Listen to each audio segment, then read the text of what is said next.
Assalamualaikum gang, berjumpa lagi kita di dalam Oi Jom. Kalau sebelum ini kita sembang pasal artis wanita paling cantik, kali ini giliran jejaka pula. Inilah dia top 10 artis lelaki baru Malaysia yang paling handsome.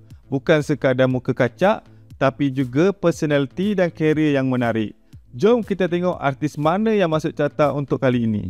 Let's go! Di tempat ke-10 kita ada Kai Bahar. Daripada penyanyi viral small ke pelakon dan duta jenama besar, Kai Bahar antara selebriti yang berkembang pesat. Senyuman yang manis, suara yang lunak dan gaya lelaki matang buat dia nampak complete package.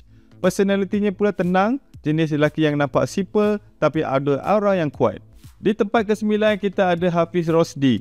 Wajah garang tapi senyuman dia boleh buat orang cair. Hafiz ada gaya masculine charm yang susah nak jumpa, sesuai untuk watak hero, romantik dan action. Walaupun dah lama sedikit dalam industri, gaya dan karisma dia tetap nampak muda dan segar. Seterusnya kita ada Shafi T, campuran Melayu Cina yang menghasilkan rupa unik dan striking. Personality dia cool dan low-key, tapi bila depan kamera terus nampak karisma. Dia bukan hanya pelakon, tapi juga antara wajah baru yang kerap trending sebab gaya neutral dan boyish look dia. Di tempat ketujuh kita ada Farhan Azri. Muka clean, senyuman yang lembut dan vibe macam kawan baik yang boleh buat semua orang selesa. Walaupun masih baru, dia dah tunjuk bakat lakonan yang baik di dalam drama yang beliau bintangi. Aura dia macam younger heartthrob yang bakal jadi pelapis besar nanti. Di tempat ke-6 kita ada Anik Suhair, finalis hero remaja yang makin dikenali. Dia ada rupa yang senang diingati, soft features tapi tetap maskulin. Anik juga aktif sebagai model, jadi dia memang tahu kamera angle dan gaya. Sebab itu nampak fotogenik dalam semua shot. Top 5 kita ada Han Hakim. Kalau cakap pasal versatile, nama Han Hakim memang kena. Boleh jadi pelakon, penyanyi dan juga model sekali.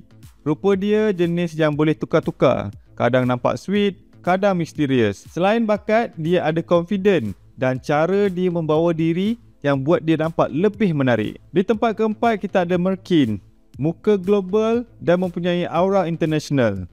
Merkin pernah disenarai antara 100 most handsome face dunia oleh TC Chandler. Dengan rahang yang tajam, gaya fashion kelas dunia dan kepribadian tenang, dia antara artis Malaysia yang makin dikenali di luar negara. Duta YSL Beauty lagi tu, bukan calang-calang. Di tempat ketiga kita ada Amir Ahnaf.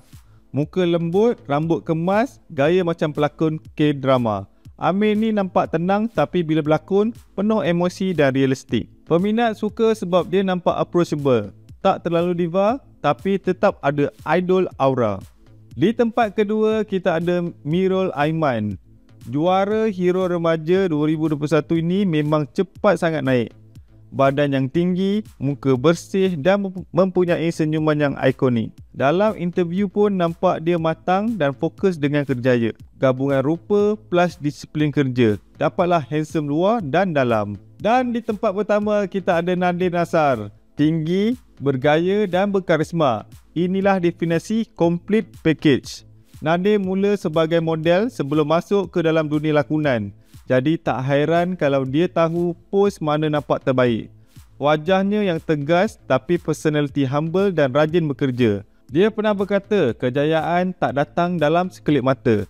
Dan mungkin sebab itu aura dia nampak real dan autentik. Jadi itulah dia gang 10 artis lelaki baru Malaysia yang bukan je handsome tapi juga ada aura dan personality yang tersendiri. Korang paling suka siapa? Team Bad Boy Next Door macam Kai Bahar atau Gentleman Vibe macam Nadir? Komen kat bawah, jangan lupa like, share dan subscribe Oi Jom untuk konten yang akan datang. Assalamualaikum dan bye-bye.